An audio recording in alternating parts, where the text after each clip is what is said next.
Okay, here we go. This is going to be a mixtape of the IWGP title, the world title at Wrestle Kingdom from worst to best. Okay, a very difficult list to put together. Now that I'm finally putting it together, it's just kind of hitting me like, you know, you're getting to see a lot here of the same guys, whether it be Tanahashi, whether it be Okada, pretty much dominating this list. So it's very difficult to differentiate, one match from the next. But gonna give it a shot here. So this is from worst to best, the IWGP World Title, not the Intercontinental title. So this is Okada and Naito. Wrestle Kingdom 18 just happened a couple weeks ago. I'm going to put this last. This could possibly move up over time. I didn't think it was a bad main event. I just don't know if it's going to have a great impact.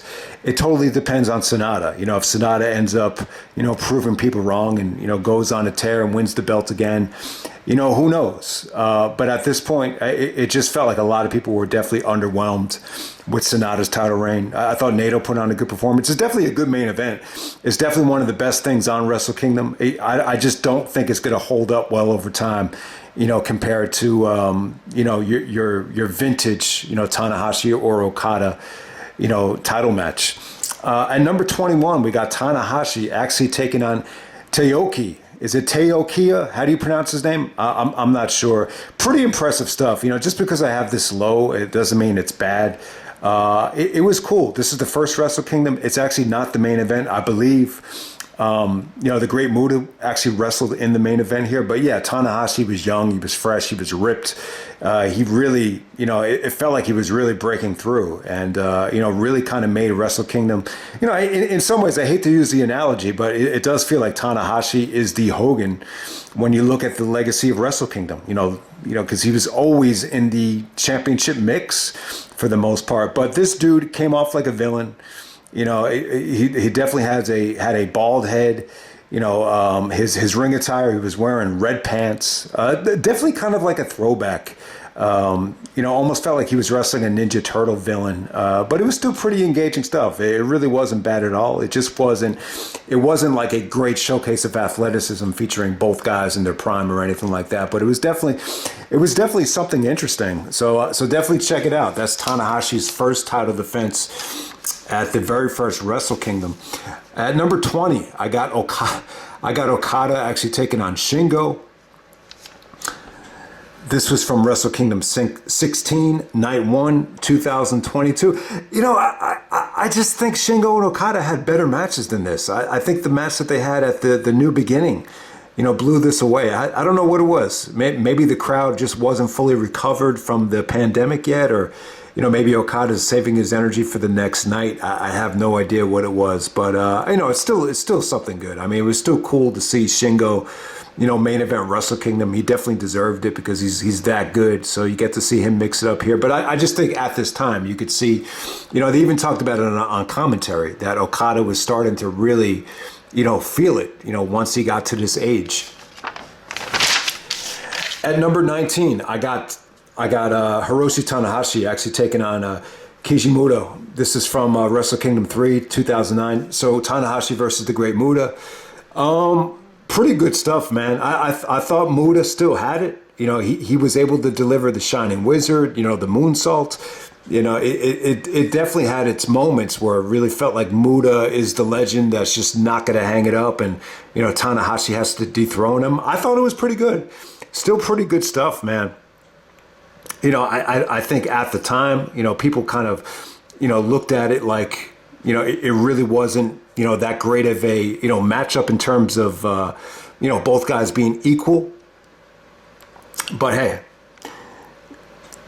say what you want about it. The huge victory for Tanahashi in terms of him building up his legacy. At number 18, I got Kota Ibushi taking on Naito. This is from Wrestle Kingdom 15, Night 1. I don't know what it was, man. I just, something was just lacking here. What was this? Was this 2021, man? Yeah. So when I look back on it, I really don't think the pandemic really affected Wrestle Kingdom that hard because they were able to get through it in 2020 before everything, broke out with the virus. And by 2021, everybody was wearing masks, but it still felt like there was a lot of people there. But The crowd just felt a little bit dead to me. But hey, Kota Ibushi and Naito, still really good stuff. Kota actually won the G1 Climax, I think both years in a row.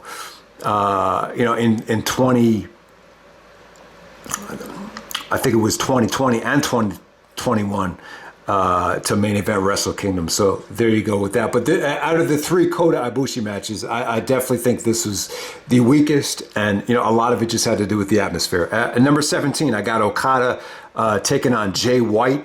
This is from Wrestle Kingdom 17, 2023. I thought they had a tough time following Ospreay and Omega. Anybody would have a tough time with that. I just thought Okada and Jay White had better matches. I thought the match at Madison Square Garden was a lot better than this.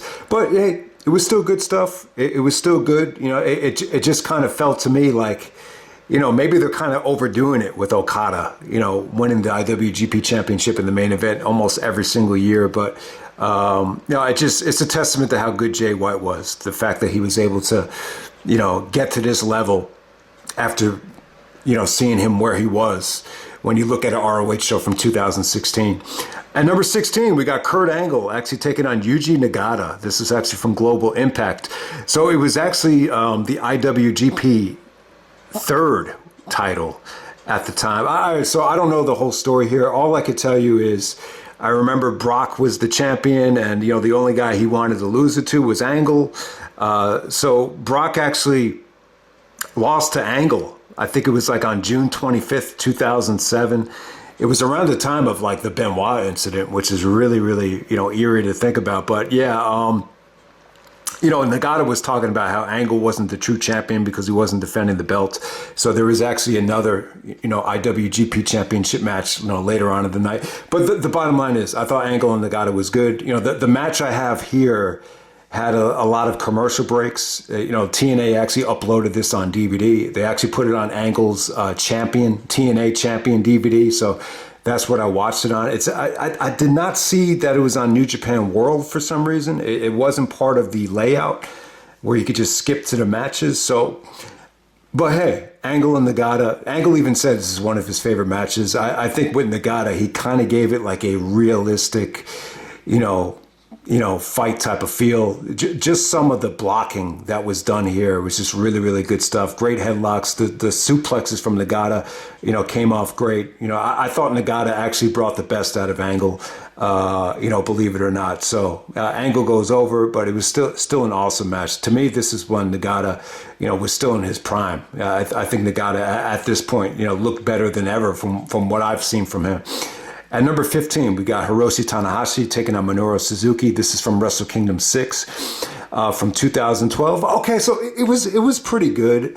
It's really, really easy to watch. I think this is easy to watch compared to a lot of these other matches. Didn't overstay its welcome.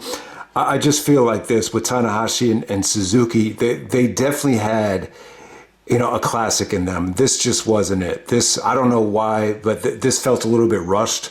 But it was fun to watch, though. I just think the match they had later on in the year, I think it was at King of Pro Wrestling. I think that was the name of the show. I could have it wrong, but I think it was like in October of 2012. I remember just everything that went into that match with the selling and the submission work and, the working on the leg. That was a little bit more of, reaching their potential in terms of showing what they can do. This was just a nice little tease of what they can do, but still good stuff. Suzuki definitely brought, a physicality to Wrestle Kingdom that, hadn't been seen yet. He made Tanahashi bleed from the nose with his strikes and slaps. So you know what to expect there. But I just think they had better matches down the road. At number 14, we got Hiroshi Tanahashi actually taking on Shinsuke Nakamura. This is actually from Wrestle Kingdom 2. From 2008. They did get the main event. I believe this is recognized as the real IWGP Championship. So Nakamura goes over. At the time, Nakamura, he was just so different, man. The ring attire, You know, just the aura of him. But when you watch this, you just appreciate how much he's transformed since then. You could even appreciate, you know, what he's done in WWE to just make him, you know, a different personality. Here, he was just no nonsense, very focused, very serious. I thought him and Tanahashi had an awesome match right here. I thought they clicked. It felt competitive. It was really, really good stuff. I really enjoyed it. You know, their other match, when they main evented, that was for the Intercontinental Championship, which was I think around 2014, I believe. But this was still good. So what really stands out here, and it's funny, like considering everything that happened, it's friggin' hilarious. Kurt Angle comes out with the TNA belt and his IWGP title, and he cuts a promo on Nakamura, and Jeff Jarrett is like right there with him, like kind of, I don't know what he's doing. I guess he was like, you know, because he represents TNA, he wanted to be there with Angle, and Angle cuts a generic promo on Nakamura. It's real. So it was pretty cool. I eventually, I think Angle and Nakamura did wrestle. I just don't remember the match, but it was pretty interesting to see Angle and Jarrett, you know, come out to ruin Nakamura's big moment at Wrestle Kingdom 2. At number 13, we got Kenny Omega taking on Hiroshi Tanahashi. This is from Wrestle Kingdom 13 from 2019. So, you know, AEW is about to start up, you know, down the road.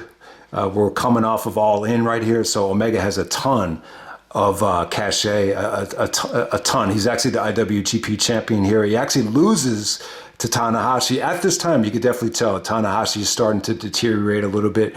You know, he's not in the kind of shape that he was, you know, a couple years earlier, but he's still freaking good though, man. I mean, some of the leg screws here, the you know, Tanahashi working over Omega's knees were just cringeworthy, but they felt real. It felt realistic. And yeah, I mean, pretty much over the top.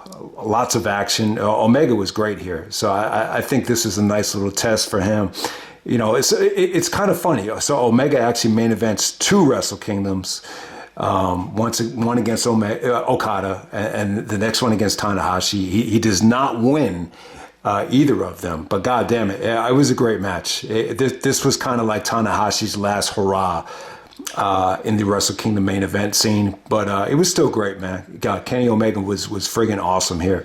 The match was actually better than I expected, so definitely check it out. At number 12, we got Okada versus Naito. This is from Wrestle Kingdom 8 from 2014. Okay, so this was not the main event. They actually gave the main event to Tanahashi and Nakamura. That was for the Intercontinental Championship, and you know they gave them a lot of fancy entrances. From what I understand, there was a lot of, you know, hoopla with the Tanahashi Nakamura main event, which definitely does make sense. Nakamura is on the verge of you know, really breaking out and going to the WWE, you know, a couple years later. So you know, with this match, the first Okada Naito match, I think it was good. You know, most people think it was match of the night. It was a good way to get Okada, you know, it was a good way to just kind of, you know, get him a big win at Wrestle Kingdom without the burden of him going over Tanahashi or going into the main event. So this way you can have Okada retain against a guy like Naito, who still, you know, still hadn't really reached, you know, the level he reached now. So, but hey, great stuff there. You know, this is, you know, part of a trilogy as well, the Okada-Naito trilogy.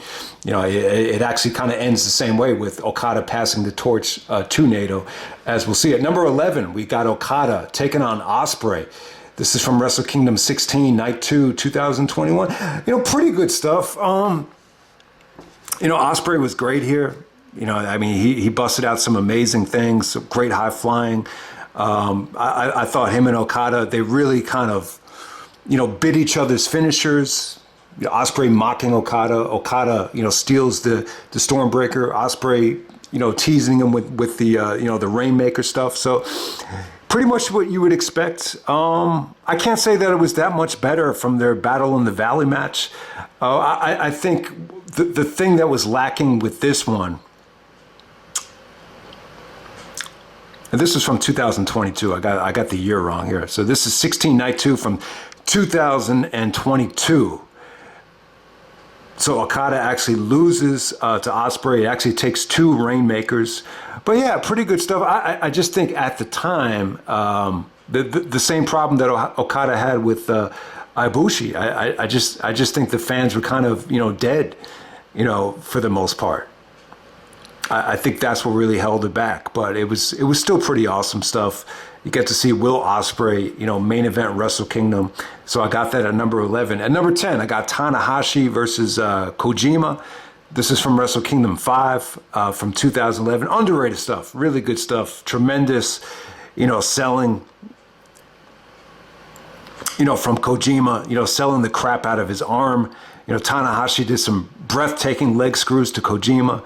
Kojima's whole body was just bandaged up and broken up. And, even when Kojima did hit his signature lariat, he was in a ton of pain. So really exciting main event. Definitely great stuff there. This is like the last, Tanahashi main event where it was kind of Okada free. So it was just pretty much Tanahashi, drawing by himself, at this particular time. So good stuff there. At number 9, we got Kota Ibushi actually taking on Jay White.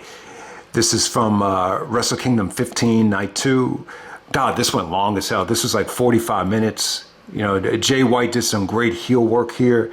But God, it got exhausting. It got really, really exhausting. Kota just delivered some breathtaking, V-triggers to Jay White throughout this whole thing. Really, really good stuff here between Kota and Jay White.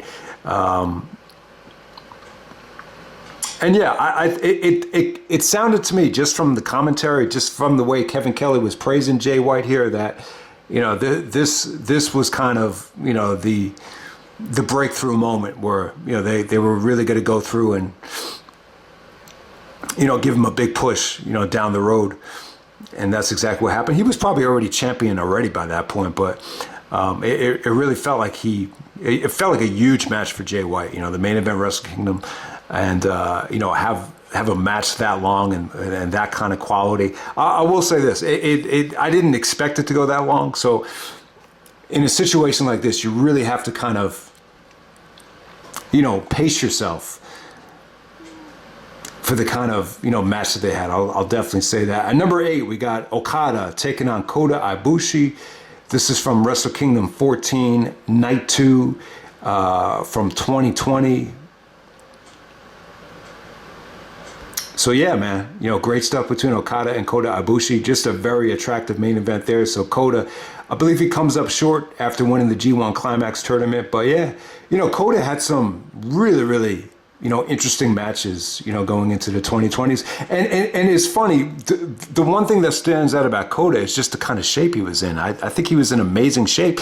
And it really isn't that long ago. It's only like 3 or 4 years ago. And I just kind of felt like Kota, really kind of declined the last couple of times I saw him in AEW. But I will say this, like the first, couple of these Wrestle Kingdoms from the beginning of the decade, like he still looked like he was, prime Kota Ibushi. At number 7, we got Okada versus Naito. This is from, Wrestle Kingdom 12, 2018. They actually do get they do get the main event, right? I believe they do get the main event here. And Okada was wearing these really cool looking pants, and he goes over Naito here, but it was definitely a step up from the previous matches. I think one of the things about the trilogies with Okada-Tanahashi and Okada-Naito is that I think the matches got better each and every time. All right, number 6, we got Tanahashi versus Okada. This is from Wrestle Kingdom 7, 2013. It's the very first Tanahashi-Okada main event. From Wrestle Kingdom. So it was pretty crazy. I think their first match was actually at the New Beginning in 2012, where Okada just pretty much came out of nowhere. And then they had the rematch at Wrestle Kingdom. So it was just 2012 was just such a breakthrough year for Okada. So he makes it all the way to the main event, but he still comes up short against Tanahashi. But you get to see a very young, inexperienced Okada, but you can still see, signs of greatness. At number 5, we got Nakamura versus Takayama. This is from Wrestle Kingdom 4, 2010. Yeah, this was awesome stuff. I think Nakamura was really starting to find it here with his, ring attire, wearing the leather pants, starting to develop a little bit more personality, but still very, very serious, still very much no nonsense. I'll tell you, if you want to become a wrestler and, you want to learn how to throw a knee without killing somebody, watch these guys. I think that's why they put them together. They just have these knee strikes that are deadly. And I just thought this was, awesome stuff. Just really hard-hitting action. Both guys just, banged the crap out of each other. And very, very short, but just very, very convincing. No wasted energy. This just ended in a very timely and crisp fashion right here. So Nakamura goes in as the champion and he retains successfully. So, big night for Nakamura, no doubt about it. And number 4, we got Okada and Naito. This is from Wrestle Kingdom 14, 2020. So yeah, this was great stuff. Naito actually finally goes over. The match was crazy over delivered. Lots of just kickouts of the Rainmaker, lots of just Naito doing his inverted DDT. I mean, just great stuff between these guys. This is the end of the trilogy. I had no idea it was that good. I mean, it's pretty damn good. I mean, this is up there. And to me, like, this blows away some of the other Okada and Naito matches. And number 3, we got Hiroshi Tanahashi taking on Okada. This is from Wrestle Kingdom 9, 2015. So I actually watched this live. Jim Ross is doing commentary. I think I fell asleep. So some of these Wrestle Kingdom shows, when you're watching them live, it's tough to stay up for because it's on in the middle of the night. I think the match I fell asleep to is actually AJ and Naito, but I had to force myself to stay up for this one. And it just felt like this particular match. I think at the time, I was surprised as hell that Tanahashi went over. I really was. I thought you'd do the passing of the guard here. I really thought you would. I mean, but hey, in terms of action, they stepped it up a notch. You got great spots on the ramp. The Death Valley driver on the ramp really shook up the crowd and kind of woke them up, and you just had some amazing work from Tanahashi, doing the frog splash on Okada's back. The leg screws from Tanahashi were great. So yeah, this really went into overkill mode compared to the first Tanahashi Okada match. But at the time, I was just a little bit shocked that, Tanahashi would win the first 2 matches against Okada, but the passing of the guard happened next. At number 2, we got Tanahashi and Okada from Wrestle Kingdom 10. This is the climax of the trilogy, 2016, where it really did feel like the passing of the torch. Okada finally goes over Tanahashi. Just, really well executed. Really, really good finishing stretch here. So Okada goes over and becomes, and when you look back on it, it really is amazing. It's amazing. They really made Okada earn it, to a degree. And, just think of the run that he had. You could definitely argue that the run that Okada had since then has, pretty much, exceeded, what Tanahashi has done. So, and then at number 1, we got Okada versus Kenny Omega. This is Wrestle Kingdom 11, 2017. As we all know, Meltzer pretty much took his career to the next level by giving this a 6-star rating. But hey, the match was friggin' awesome. One of the underrated things about this match is the crowd, especially a lot of like the Japanese females in the crowd. It almost felt like they were watching like something that was like a mainstream theater show or something, the way they reacted. So yeah, I mean, it just proved to I think a lot of people that if you do pro wrestling right, anybody could appreciate it and anybody could give it the respect that it deserves. I mean, you had the whole Tokyo Dome just rocking, after this thing was over. Omega took some incredible bumps here. That might have been the sickest backdrop I think I've ever seen. Very, very well praised. I mean, it's just very well executed with the over the topness of the execution of the Rainmakers were just incredible this whole night. And what's underrated too is Omega never hit the. I don't think he ever hit the one-winged angel on Okada. I don't think he was able to hit it here. And it's funny, you would think that he did, but, Okada had accounted for it every single time. It was crazy. But hey, Omega gave Okada a bunch of, vicious dragon suplexes. The V-triggers were just insane. So yeah, I mean, it was awesome, man. You know, this to me, like, this is Okada's absolute prime. This is what made Kenny Omega. I mean, it was used for Kenny Omega. I mean, the match is so good that maybe if it wasn't for this match, a whole promotion isn't started, you know, with him as the main building block. So it's a very important match. It changed the star rating system. It changed the industry because of, you know, with what happened with Cody, what happened with, you know, Tony Khan. So, you know, I don't know if the industry would look like it is today, you know, without this actual match. And, you know, the funny thing is, like, it got so much buzz that everybody had an opinion of it, from Jim Cornette to Mick Foley. I remember Austin saying that, you know, so many people asked him about the match. So he said, fuck it, I'm just going to watch it on YouTube and see if I could find it. And he was talking about, like, you know, he put it on every morning and was like, all right, I'll stop it here. I'll go back to it. And it took him like 3 days, like, to get into it. And he's like, all right. And then he's like, all right, damn, this is one of the best matches I've ever seen. So if you sat with it long enough, I think no matter who you are, you'd be blown away by it. But I guess for as good as it is, it still has some haters, though, with, you know, Jim Cornette trashing the match. But it is what it is, man. That's Wrestle Kingdom from worst to best. I don't think this is going to come out good. I said I was going to do it. I think this was the, you know, most attractive thing I think I could have done with, you know, the New Japan stuff.